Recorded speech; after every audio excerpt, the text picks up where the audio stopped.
வணக்கம். பரபரப்பு மீடியா செய்திகளுக்காக நான் ரோஷன். உக்ரைனில் போரின் எதிர்காலம் குறித்து விவாதிக்க ரஷ்ய பேச்சுவார்த்தையாளர்களை சந்தித்த பின்னர் அமெரிக்க ராஜாங்க செயலாளர் மார்க்கோ ரூபியோ கிரெம்ளினுடனான அமெரிக்காவின் உறவுகளில் ஒரு வியத்தகு மறுபக்கத்தை ஐரோப்பியர்களுக்கு அடையாளம் காட்டினார். சவுதி அரேபியாவில் ரஷ்யர்களுடன் சந்திப்பு முடிந்து சில மணி நேரங்களுக்கு பின்னர் ரூபியோ தனிப்பட்ட தொலைபேசி அழைப்புகளின் மூலம் ஐரோப்பிய நட்பு நாடுகளுக்கு உறுதியளிக்க முயன்றார் என்று அமெரிக்க அதிகாரிகள் குறிப்பிடுகின்றனர். பலர் நினைப்பது போல் அமெரிக்கா தனது கொள்கைகளிலிருந்து திடீரென்று விலகுவதை ரஷ்யாவுடன் நடத்திய பேச்சுக்கள் பிரதிபலிக்கவில்லை என்று அவர் ஐரோப்பிய ராஜதந்திரிகளுக்கு கூறுகிறார். மாறாக சவுதி அரேபியாவின் தலைநகரான ரியாத்தில் இந்த வாரம் நடைபெறும் பேச்சுக்கள் ஒரு செயல்பாட்டின் முதல் படியாக கிரெம்ளின் போர் நிறுத்தம் செய்வதில் தீவிரமாக உள்ளதா என்பதை சோதிக்கும் விதத்தில் இருந்தது என்று ரூபியோ பல ஐரோப்பிய ராஜதந்திரிகளுடனான தொலைபேசி அழைப்பில் கூறினார். வாஷிங்டனுக்கும் மாஸ்கோவுக்கும் இடையிலான உறவின் வெளிப்படையான புதுப்பிப்பலை உணர்ந்துள்ள ஐரோப்பிய கண்டத்தின் தலைவர்கள் தமக்கிடையே பேச்சுவார்த்தைகளை நடத்த தொடங்கிவிட்ட நிலையில் ரூபியோவின் அளவிடப்பட்ட மதிப்பீட்டில் என்ன செய்வது என்று ஐரோப்பிய அதிகாரிகள் தெரியவில்லை என்று கூறப்படுகிறது. அமெரிக்க அதிகாரிகளால் கூறப்படும் தகவலின் சுருக்கத்தின்படி ரஷ்யாவுடனான இந்த ஒரு இருதரப்பு ஒப்பந்தத்தின் விதிமுறைகளையும் உக்ரைன் மற்றும் ஐரோப்பா மீது சுமத்துவதற்கு ட்ரம்ப் நிர்வாகம் திட்டமிடவில்லை என்று ரூபியோ ஐரோப்பியர்களிடம் கூறினார். அவர் தொடர்ந்து கூறிய போது ட்ரம்ப் நிர்வாகம் ரஷ்யாவின் மீதான அமெரிக்க தடைகளை நீக்காது. காரணம், மாஸ்கோவின் நடத்தையில் குறிப்பிடத்தக்க மாற்றம் ஏதும் இல்லை. இருப்பினும் ரஷ்யர்கள் ட்ரம்ப் நிர்வாகம் கூறும் நடவடிக்கைகளை எடுக்க தொடங்கினால் வரையறுக்கப்பட்ட வழிகளில் சில தடைகளை தளர்த்துவதற்கான வாய்ப்பு உள்ளது என்றார். அதே நேரத்தில் ட்ரம்ப் நிர்வாகம் கூறும் நடவடிக்கைகளை புட்டின் ஒப்புக்கொள்ள வாய்ப்பு மிக மிக குறைவு என்று மார்க்கோ ரூபியோ தமது ஐரோப்பிய சகாக்களிடம் தெரிவித்ததாக அதிகாரிகள் கூறுகிறார்கள்.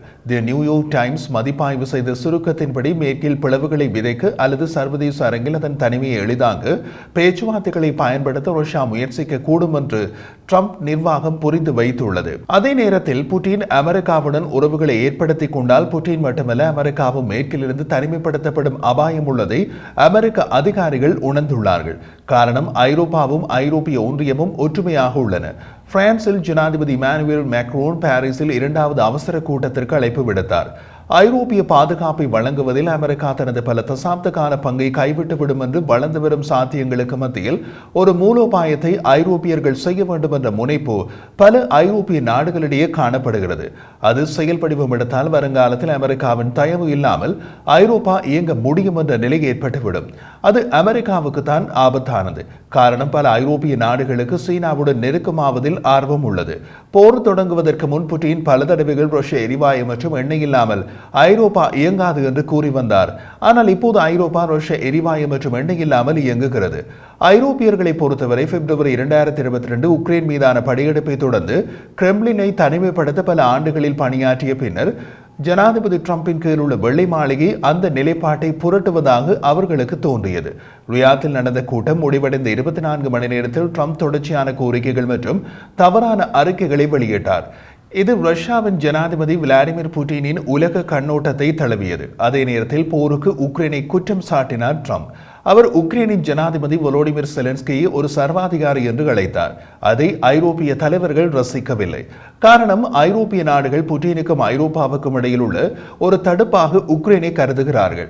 ரஷ்யாவை பலமிழக்க வைக்க உக்ரைனை ஒரு பலமான கருவியாக கருதுகிறார்கள்.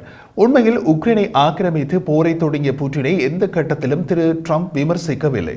செவ்வாய்க்கிழமை ரியாத்தில் ரஷ்ய அதிகாரிகளை 4 மணி நேரத்திற்கு மேலாக சந்தித்த பின்னர் ரூபியோ என்ன சாதித்தார்கள் என்பது பற்றிய சில விவரங்களை பகிரங்கமாக வழங்கினார். ரஷ்யாவும் அமெரிக்காவும் உக்ரைனுக்கான சமாதான தீர்வுக்கு ஒத்துழைத்துள்ளதாகவும் நீண்டகால விரோதிகளுக்கு இடையேயான இத்தகைய நல்லுறவை முறியடித்திருக்கும் உலகின் ஒரே தலைவர் ட்ரம்ப் என்று பாராட்டினார்.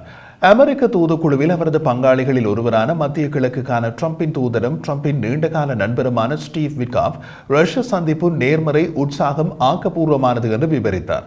பிரிட்டன், பிரான்ஸ், ஜெர்மனி மற்றும் இத்தாலியின் அதிகாரிகளை உள்ளடக்கி ரூபியோவின் தொலைபேசி அழைப்பின் சுருக்கத்தின்படி ரியாத்தில் நடந்த கூட்டத்திற்கு பின்னர் ஐரோப்பிய அதிகாரிகளுக்கு ரூபியோவின் செய்தி மிகவும் நுணுக்கமாகவும் இணக்கமாகவும் இருந்தது.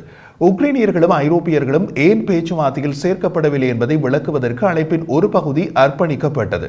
ட்ரம்பின் கருத்துக்கள் கூறியது போல் அமெரிக்கா தனது நட்பு நாடுகளை ஓரம் கட்டுவதற்கு அந்த பேச்சுவார்த்தை நடக்கவில்லை என்று ரூபியோ கூறினார். மாறாக உரையாடலின் பெரும்பகுதி அமெரிக்காவுக்கும் ரஷ்யாவுக்கும் இடையேயான இருதரப்பு பிரச்சினைகளை மையமாக கொண்டிருந்ததாகவும் அவர் கூறினார். வெளியேற்றப்பட்ட பல ராஜதந்திரிகள் காரணமாக இரு நாடுகளிலும் திறம்பட மூடப்பட்டிருக்கும் அவர்களின் தூதரகங்கள் மீதான கட்டுப்பாடுகளை நீக்குவது பற்றிய விவாதம் அதில் அடங்கும். இந்த ராஜதந்திர கட்டுப்பாடுகளை நீக்குவது தொடர்பாக அமெரிக்க மற்றும் ரஷ்ய அதிகாரிகளுக்கு இடையேயான பேச்சுவார்த்தைகள் ரஷ்யாவின் நோக்கங்களின் முதல் சோதனையாக இருக்கும் என்று திரு ரூபியோ விளக்கினார். தூதரகங்கள் தொடர்பாக வெற்றிகரமாக பேச்சுவார்த்தை நடத்த தவறினால் உக்ரைன் போரை முடிவுக்கு கொண்டு வருவதில் கிரெம்ளின் தீவிரமாக இல்லை என்பதை காட்டுவதாக அவர் கூறினார். ரூபியோ ஐரோப்பியர்களிடம் அந்த ஒரு சந்திப்பின் அடிப்படையில் ரஷ்யர்கள் ஒப்பந்தம் செய்வதில் தீவிரமாக இருக்கிறார்களா என்று சொல்ல முடியவில்லை என்று கூறினார். ஆனால் அவர்கள் மேலும் விவாதங்களுக்கு உத்தரவாதம் அளிக்க வேண்டும் என்பதற்கான போதுமான அறிகுறியை அவர்கள் கொடுத்துள்ளனர் என்று அவர் தெரிவித்தார். அமெரிக்க அதிகாரிகளின் கூற்றின்படி அமெரிக்காவின் நட்பு நாடுகளுக்கு என்ன நடக்கிறது என்பதை தெரியப்படுத்துவதாகவும் ஒற்றுமையை வலியுறுத்துவதாகவும் ரூபியோ கூறி முடித்தார். மற்றொரு பக்கத்தில் அமெரிக்க மற்றும் மேற்கத்திய உளவுத்துறையுடன் நெருங்கிய தொடர்புடைய 3 வட்டாரங்கள் ரஷ்ய ஜனாதிபதி புட்டின் உக்ரைனுடன் அமைதி பேச்சுகளில் தீவிரமாக ஈடுபட தயாராக இருக்கிறார் என்பதற்கு எந்த ஆதாரமும் இல்லை என அமெரிக்க உளவுத்துறை வெள்ளை மாளிகைக்கு உளவு அறிக்கை கொடுத்துள்ளதாக CNN தெரிவிக்கிறது.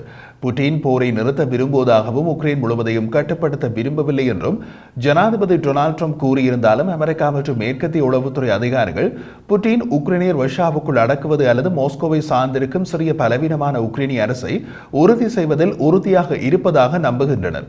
நீங்கள் ஒரு போர் நிறுத்தத்தை பெற வேண்டுமானால் போர் நிறுத்தம் என்பது புட்டின் ஓய்வெடுக்கவும் மீண்டும் ஆயுதமேந்தவும் திரும்பி வந்து அவர் விரும்புவதை பெறுவதற்கான நேரமாகும் என்று ஒரு வட்டாரம் கூறியது. அவரது லட்சியங்கள் மாறியதற்கான எந்த அறிகுறிகளையும் நாங்கள் காணவில்லை என்பது அமெரிக்க உளவு அறிக்கை. மேற்கத்திய உளவுத்துறை அதிகாரிகள் ரஷ்ய பொருளாதாரம் அடுத்த ஆண்டு வரை போர் முயற்சியை தாங்கும் என்று நம்புகிறார்கள். அதனால் உக்ரைன் மீது அர்த்தமுள்ள சலுகைகளை வழங்க ரஷ்யாவுக்கு எந்த ஊக்கமும் இல்லை என்று முதல் வட்டாரம் தெரிவித்துள்ளது. புட்டினின் மனதில் அவர் இன்னமும் வெற்றி பெறுகிறார். அவர் விரும்புவதை விட மெதுவாக வெற்றி பெறுகிறார். ஆனால் இன்னமும் வெற்றி பெறுகிறார். மறுபக்கத்தில் ட்ரம்பால் முயற்சி செய்து அவரால் போரை முடிக்க முடியவில்லை என்றால் ட்ரம்பின் முதலாவது பெரிய முயற்சியே தோல்வி என்ற விதத்தில் முடியும். இது அமெரிக்கர்களுக்கு நன்கு தெரியும்.